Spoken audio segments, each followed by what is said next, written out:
Belajar di tempat tersembunyi, Yosua, murid yang tidak tersorot. Keluaran 33:11. Dan Tuhan berbicara kepada Musa dengan berhadapan muka, seperti seorang berbicara kepada temannya. Kemudian Musa kembali ke perkemahan, tetapi abdinya, Yosua bin Nun, seorang yang masih muda, tidaklah meninggalkan kemah itu. Yosua tidak hanya dikenal sebagai pemimpin yang gagah berani di medan perang, tapi juga sebagai pribadi yang tekun menantikan hadirat Tuhan. Di ayat ini, diceritakan bahwa Musa berbicara dengan Tuhan muka dengan muka di kemah pertemuan.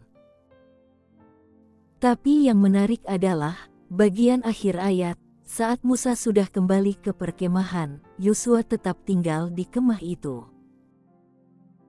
Ia tidak terburu-buru keluar. Ia memilih untuk diam bersama Tuhan, menanti, belajar, dan menyerap kehadirannya. Bayangkan itu, Yosua belum menjadi siapa-siapa. Tapi dia sudah membangun relasi pribadi dengan Tuhan.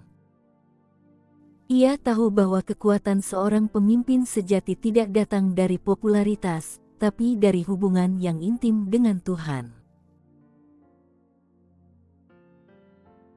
Seorang pelukis besar pernah ditanya rahasia lukisan indahnya. Ia menjawab, "Rahasia saya adalah waktu-waktu panjang dalam kesendirian, merenung dan menangkap cahaya." Demikian juga Yosua. Ia tidak dibesarkan di mimbar atau di panggung. Ia dibentuk dalam diam, dalam pengabdian tersembunyi, dalam hadirat Allah yang sunyi, di balik layar pelayanan Musa. Mereka yang menang di depan orang banyak, adalah mereka yang lebih dulu menang di tempat tersembunyi. Mungkin saat ini kamu merasa seperti Yosua, di balik layar, tidak terkenal, hanya asisten dari orang lain. Tapi ingat, masa-masa tidak terlihat adalah musim pembentukan karakter. Yosua tidak iri pada Musa. Ia tidak berusaha mencuri perhatian. Tapi ia konsisten membangun hubungan dengan Tuhan, bahkan ketika tidak ada yang melihatnya. Jika kamu ingin dipakai besar oleh Tuhan, bangunlah kehidupan rahasia yang kuat di hadapan Tuhan. Aplikasi hidup. 1. Luangkan waktu pribadi bersama Tuhan setiap hari, bukan hanya saat pelayanan.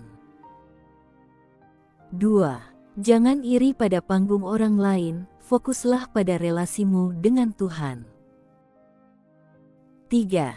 Belajar dengan tekun, meski belum diberi tanggung jawab besar. 4. Tinggal di hadirat Tuhan lebih penting daripada sekadar sibuk dalam pelayanan. Tuhan tidak mencari orang hebat, tapi orang yang mengenalnya secara pribadi, dan hidup dalam hadiratnya.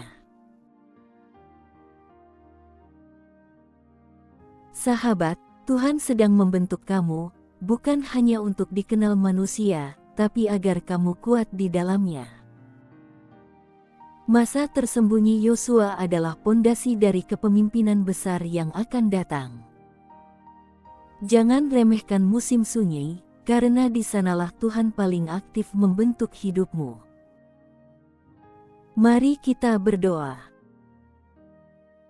Tuhan, ajari kami untuk mencintai hadirat-Mu lebih dari sorotan dunia. Biar hati kami seperti Yosua, yang setia diam di hadapan-Mu. Bentuk kami di tempat tersembunyi, dan pakailah kami saat waktu-Mu tiba.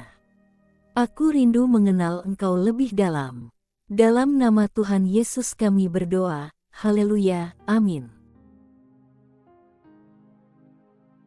Jangan takut jadi pribadi yang tersembunyi. Justru di sanalah Tuhan membentuk para pahlawannya. Kalau renungan ini memberkati kamu, jangan lupa like, komen, dan bagikan ke orang-orang yang sedang dalam musim menunggu. Subscribe sekarang untuk lanjut ke episode 3 dari serial Yosua, Pemimpin yang Dipilih Tuhan.